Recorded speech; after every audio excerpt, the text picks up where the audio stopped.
धर्म की अधर्म का प्राणियों में विश्व का, यही संविधान का लक्ष्य है। भारत माता की, भारत माता की। अब चूंकि आप लोग पॉलिटिशियन नहीं है तो अपने अपनी कुर्सी मत बैठिए, थोड़ा अदला बदली कर लीजिए, तो दाएं का बाएं, बाएं का दाएं, कुर्सी से चिपकिए मत, आपस में बदल लीजिए, थोड़ा एक दूसरे की एनर्जी आपको मिल जाएगी।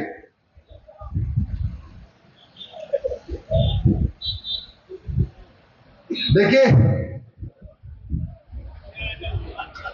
अभी तक तो ये भानपुरा था,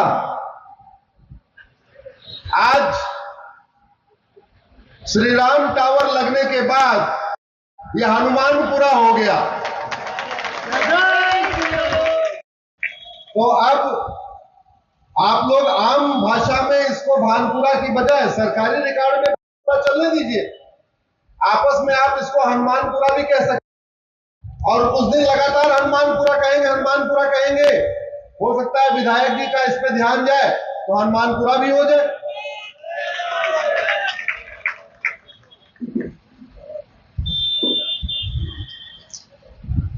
जब भारत का संविधान बन रहा था तो इसमें अधिकांश लोग तो भारत के ही पढ़े लिखे लोग थे, कुछ लोग विदेश से भी पढ़ के आए थे, विदेशी कपड़ा पहनते थे, विदेशी सेंट लगाते थे, विदेशी उनकी सोच, उनको लगता था कि भारत की भाषा बोलने वाले कम समझदार होते हैं, तो इसलिए भारतीय भाषा कम बोलते थे, वो विदेशी भाषा ही बोलते थे। धीरे धीरे ये एस्टेब्लिश कर दिया कि भारत के रीति रिवाज, भारतीय परंपरा, भारतीय ज्ञान विज्ञान, भारतीय दर्शन, ये सब थोड़ा नीचे है। विदेशी अखबार पढ़ना, विदेशी भाषा में बोलना, विदेशी कपड़े पहनना, विदेशी तरीके से रहना, विदेशी सिगरेट पीना, विदेश में कपड़ा धुलवाना, ये सारा हाई स्टैंडर्ड का होता है, और वो काफी दिन से चलता रहा।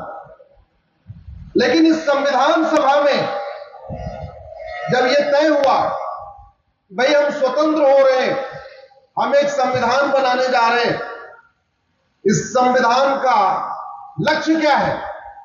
अल्टीमेटली आपने राम टावर लगाया है, तो श्री राम टावर का लक्ष्य है कि हनुमानपुरा के सभी लोग सोमवार को महामृत्युंजय सुने, मंगलवार को हनुमान चालीसा सुने, बुधवार को गणेश वंदना सुने, बृहस्पतिवार को विष्णु स्तोत्रम सुने, शुक्रवार को देवी जी की उपासना सुने, या डेली हनुमान चालीसा सुने। एक लक्ष्य आपने उद्देश्य तय कर लिया।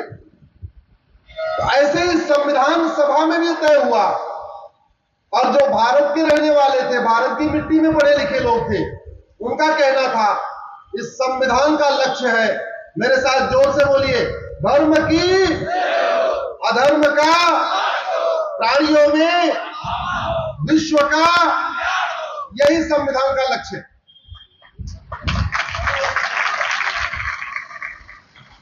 और जो लोग संविधान की शपथ लेते हैं,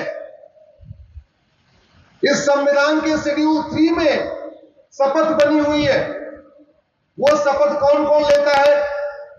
सांसद, विधायक, मंत्री, मुख्यमंत्री, प्रधानमंत्री, हाई कोर्ट के जज और सुप्रीम कोर्ट के जज।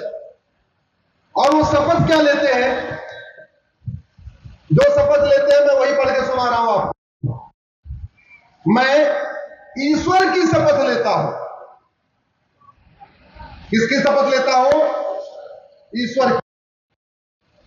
हम लोग अपने परिवार में अगर अपने पिता की शपथ लेते हैं तो क्यों लेते हैं? इसका मतलब हम अपने पिता को अपना आदर्श मानते हैं, माता को आदर्श मानते हैं। कहते हैं मां कसम ये काम करूंगा, पिताजी कसम ये काम कर दूंगा, तभी तो लेते हैं। हमारे सांसद, विधायक, मंत्री, हाई कोर्ट के जज, सुप्रीम कोर्ट के जज शपथ लेते हैं। मैं ईश्वर की शपथ लेता हूं, न माता की शपथ, न पिता की शपथ। किसकी शपथ? ईश्वर की। तो सवाल यह है, ईश्वर को पसंद क्या है? धर्म या अधर्म? क्या पसंद है? रीतियां या कुरीतियां, प्रथा या कुप्रथा? ईश्वर को सत्य पसंद है या असत्य? हिंसा पसंद है अहिंसा? जोर से बोलिए जरा। चोरी पसंद है ईमानदारी? आप थोड़ा पीछे से बोलते जाइए, इस माइक से बोलिए, रिकॉर्डिंग हो रही है। या भाई साहब को दे दीजिए। ईश्वर को सदाचार पसंद है कि दुराचार? सदाचार। जीव सेवा या जीव हत्या? जीव सेवा। संतोष या असंतोष? संतोष। घूसखोरी या ईमानदारी? ईमानदारी। प्राणियों में सद्भावना या भेदभाव? प्राणियों में सद्भावना। अश्लीलता या इंद्रिय नियंत्रण? इंद्रिय नियंत्रण। इसका मतलब इस संविधान की शपथ लेने वाले सांसदों, विधायकों, मंत्रियों, हाई कोर्ट के जजों और सुप्रीम कोर्ट के जजों की ड्यूटी है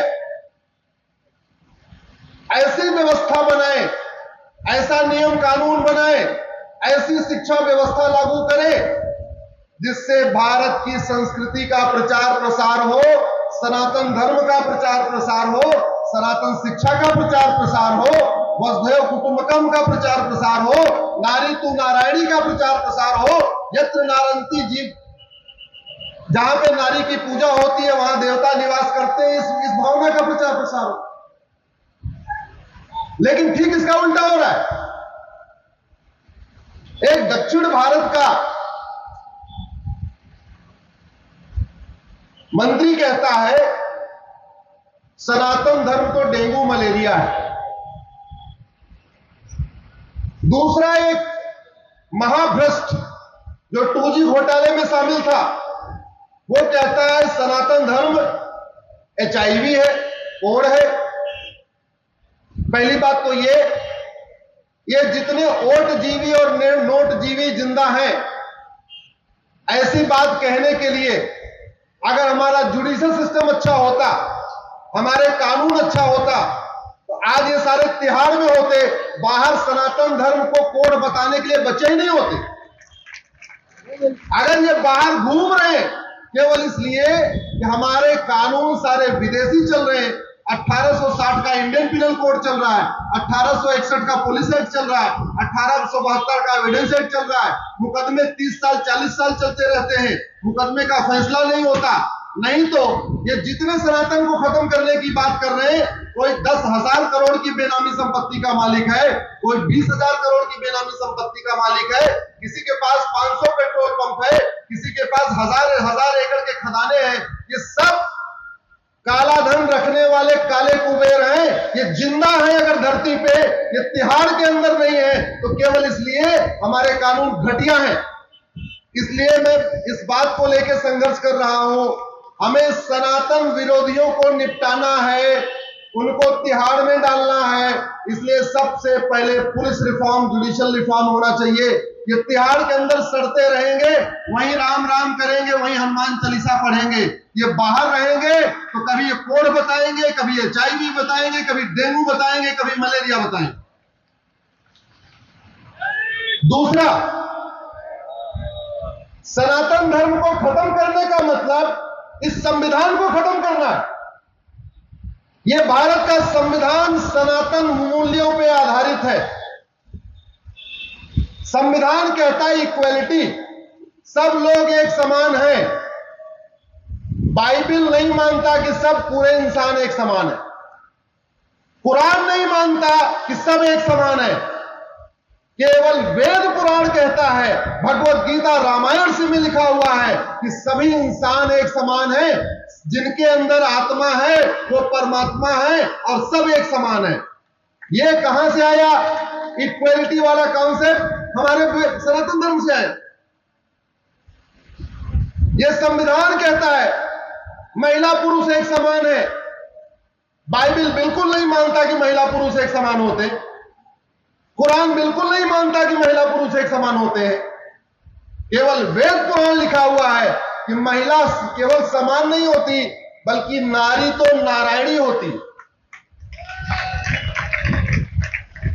संविधान का आर्टिकल 15 कहता है महिलाओं को विशेष दर्जा मिलना चाहिए। यह विशेष दर्जा का कॉन्सेप्ट बाइबल कुरान से नहीं आया। यह विशेष दर्जा का कॉन्सेप्ट सनातन धर्म से आया। जहां हमारे यहां हजारों साल पहले कह दिया गया यत् नारंती पूज्यते रमन्ते तत्र देवता। जहां नारी की पूजा होती है वहां देवता निवास करते हैं। सनातन धर्म के अलावा किसी अन्य धर्म में महिला की पूजा ही नहीं होती। कोई एक धर्म बताइए जहां महिला की पूजा होती हो सनातन धर्म के अलावा। कोई एक मुझे दूसरा रिलीजन बताइए जहां महिला पुरुष को समान माना जाता हो। हमारे यहां तो हजारों साल पहले गार्गी मैत्रेयी बाकायदा शास्त्रार्थ किया करते। इसलिए जो लोग कहते हैं संविधान को सनातन खत्म होना चाहिए, एक्चुअल में वो कह रहे हैं संविधान खत्म होना चाहिए। वीके न्यूज, राष्ट्र के नाम।